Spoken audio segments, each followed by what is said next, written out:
வணக்கம், நான் உங்கள் விமலா பேசுகிறேன். இன்றைக்கி நம்ம பார்க்க போகிறது பீட்ரூட் பூரி. பீட்ரூட்டை துருவி மாவில் சேர்த்து பிசைஞ்சு ஒரு பூரி செய்ய போகிறோம். அதுக்கு தேவையானது கோதுமை மாவு கொஞ்சம் எடுத்துக்கணும், தேவையான அளவு. பீட்ரூட்டை துருவி அதை மிக்சியில் போட்டு கிரைண்ட் பண்ணி தண்ணியாக எடுத்து வச்சுக்கணும்.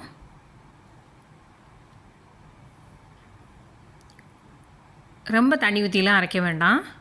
மாவில் உப்பு போட்டுட்டு நம்ம அரைச்ச பீட்ரூட் விழுதையும் சேர்த்து அதில் போட்டு மாவில் பிசைஞ்சு எடுக்கணும். இப்போ தண்ணி சேர்க்க வேண்டாம் மாவில், ஏன்னா நம்ம பீட்ரூட் அரைச்சதுலேயே தண்ணி இருக்குது. நல்லா பிசைஞ்சிட்டு அதுக்கப்புறம் தண்ணி பத்தலைன்னா கொஞ்சம் வேணால் அதில் ஆட் பண்ணிவிட்டு பிசைஞ்சுக்கோங்க. மாவு கலரை பாருங்கள், எவ்வளோ ஒரு ரெட்டிஷ் கலரில் இருக்குது அப்படின்ட்டு.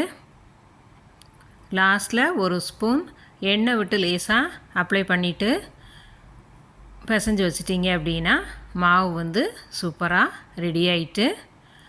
இதை இது பண்ணி வைக்க வேண்டாம், உடனே பூரி செஞ்சிடலாம். ரெஸ்டிங் டைம்லாம் கொடுக்க தேவையில்லை. மாவு பிசைஞ்ச உடனே பூரி செஞ்சிடலாம். இப்போ இதை பூரி மாதிரி பரத்திட்டு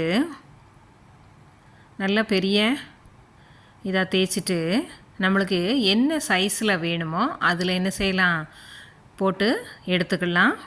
நான் சர்க்கிள் பண்ணியிருக்கேன் வட்டத்தில்.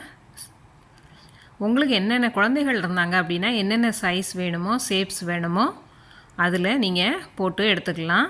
சின்ன சைஸாக போட்டிங்க அப்படின்னா எண்ணெய் நிறைய சட்டியில் ஊற்ற தேவையில்லை, கொஞ்சோண்டு எண்ணெய் வச்சு பூரி போட்டு எடுத்துடலாம்.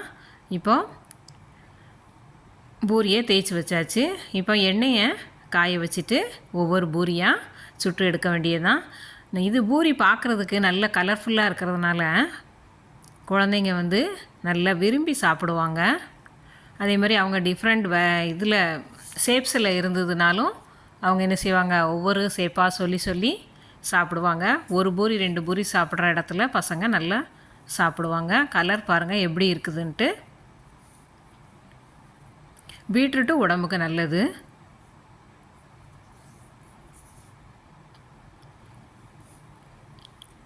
பூரி சாப்பிடாதவங்க இதை அப்படியே சப்பாத்தியாக மேக் பண்ணி கூட சாப்பிட்டுக்கிடலாம்.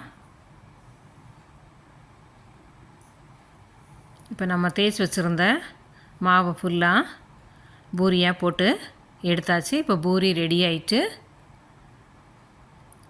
தேங்க்ஸ் ஃபார் வாட்சிங். நன்றி.